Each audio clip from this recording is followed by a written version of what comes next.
A double whammy is ahead for the Canadian seafood industry, with tariffs in effect from China as of Thursday, and in a couple of weeks, expected tariffs from the U.S. First, China is hitting Canada with a 25% tariff on seafood.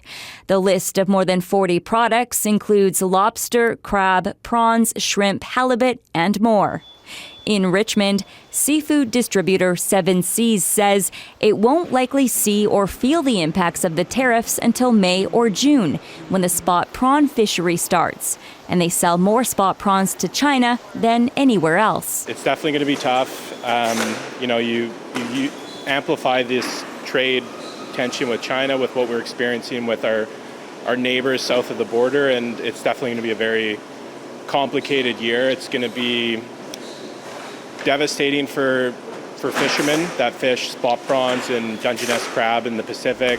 Meanwhile, the BC Shellfish Growers Association says some of their members have already stopped harvesting because sales are uncertain.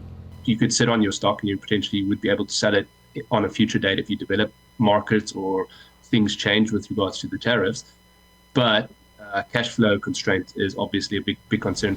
The Fisheries Council of Canada told CBC News 16% of Canadian seafood gets exported to China and 67% to the U.S.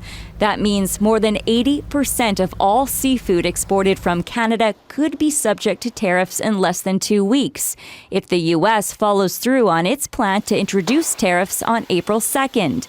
We just want clarity. It's going to take all of us banding together in order to get through this as an industry, as a company. BC's Ministry of Jobs and Economic Development says it's working with industry and seafood companies to diversify exports locally within Canada and overseas.